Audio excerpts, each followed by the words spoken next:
Hello, welcome to my channel. We all like to think that we are rational human beings. We pride ourselves on our ability to use reason and logic to analyze situations and make informed decisions. But what happens when our minds play tricks on us? What happens when we start to question our own sanity? In today's video, I'm going to tell you a story about a man who lost his mind after seeing something he was unsupposed to see. If you can keep your cool when everybody around you is losing theirs and still blaming you for the disaster, then you have the makings of a leader. Before we begin, I would appreciate a like and a comment below with your thoughts on this story. And if you want to hear more stories like this one, then stay tuned. It was a dark and stormy night. The wind was howling, and the rain was pouring down in torrents. Rain lashed against the window pane and thunder cracked overhead, making me jump in my seat. I could feel the tension building in the room. It was thick enough to cut with a knife. The four men sitting around the table were silent, each deep in thought. Their faces were pale and drawn, their eyes wide with fear.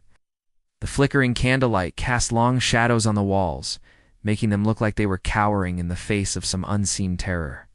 I sat at the edge of my seat, unable to look away from the spectacle before me. They had been summoned there by a mutual friend, a respected elder in their community. He had brought them together in an attempt to solve a mystery that had been plaguing their small town. For weeks, strange things had been happening. Animals were found mutilated, crops were withering and dying, and people were falling mysteriously ill. The townsfolk were afraid and desperate for answers. The oldest of the four men finally broke the silence. His voice was a low growl, like a wild animal caught in a trap. "There is something evil in this town," he said, his eyes blazing with conviction. "Something dark and malevolent has taken root here, and it is feeding on our fear." The others nodded in agreement, their faces grim. They had all heard the rumors, the whispers that carried on the wind like ghosts. They spoke of an ancient evil that stirred in the night, a force so powerful it could corrupt even the purest of hearts. Now, gathered in the flickering candlelight, they were about to confront it. As the night wore on, the men shared their experiences, their voices rising and falling in a cacophony of fear and anger. The youngest of the group, a fiery young man, slammed his fist on the table, making the candles jump. "We have to do something," he cried. "We can't just sit here and wait for it to strike again." But the others remained unconvinced. They knew that whatever they were dealing with was not of this world, and they were afraid. Afraid of what they might find, afraid of what they might unleash. Suddenly, the door burst open, letting in a gust of wind that extinguished the candles and plunged the room into darkness. A wild-eyed figure stood in the doorway, his clothes torn and his hair disheveled. "I saw it," he whispered, his voice hoarse with terror. "I saw the creature in the woods. It was huge, like a giant, and its eyes glowed red in the darkness." The men huddled closer together, their fear palpable in the suffocating darkness. But one of them, the quietest of the group, remained still. He listened intently, his ears attuned to the sounds of the night. Then, in a voice that was calm and steady, he spoke. "We must go to the village square," he said. "That is where we will find the source of this evil." The others hesitated, but they knew that he was right. They had to try something, anything, to stop the creature from hurting anyone else. So they followed him, four brave souls venturing into the darkness, each clutching a weapon for protection. The wind howled around them, whipping their clothes and stinging their faces.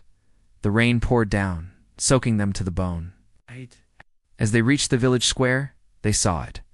In the center of the square, on the old oak tree that had stood there for generations, was a strange symbol carved into the bark. It was a pentagram, a five-pointed star inscribed within a circle. And at its center, a single word was written in a language they did not understand. Yet somehow, they all felt its meaning in their bones. Evil. Then, as if summoned by their thoughts, the creature appeared. It emerged from the shadows, its form shifting and changing like smoke. It was tall and gaunt, with skin like stretched leather. Its eyes glowed red, and its mouth was filled with sharp, pointed teeth. The men stood their ground, their weapons raised, but they knew that they were no match for this creature.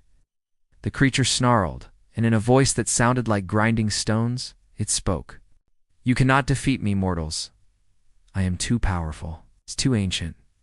You would only be wasting your strength." The men hesitated. They could feel the power emanating from the creature, and they were afraid, but they knew that they had to try. The battle that followed was fierce. The men fought bravely, but they were no match for the creature. One by one they fell, their weapons broken and their bodies bruised and battered. Finally, only one remained standing. He was wounded and exhausted, but he refused to give up. Then he saw it, the pentagram. The creature had drawn its power from the symbol carved into the oak tree. If he could destroy the pentagram, he might be able to defeat the creature. With a last surge of adrenaline, he charged forward, his sword raised high. He slashed at the pentagram, and as the symbol shattered, the creature screamed in agony. It thrashed wildly, trying to regain its power, but it was too late. The pentagram was destroyed, and without its power, the creature was weak. He struck the final blow, and the creature collapsed, its eyes wide with disbelief. As the first rays of sunlight touched the horizon, the man stood over the creature's body, his chest heaving. He had won, but at what cost? The next morning, the villagers gathered in the square to find out what had happened. They found the dead creature and the 5 broken swords, and they knew that their town had been saved. But they also knew that their savior would never tell them his name. The memory of that night, the battle with the creature and the destruction of the pentagram, all of it was his alone. He had sacrificed his sanity to save them, and now he was gone. The wind howled through the trees, and the man in the corner smiled, a smile that was both sad and knowing. He had seen things, terrible things, but he was the only one who knew it. The others might think he was crazy, but he didn't care. He had faced the darkness and survived, and that was all that mattered. Thank you for listening to my story. Please leave a like and a comment below with your thoughts on this story. If you want to hear more stories like this one, then stay tuned for more content.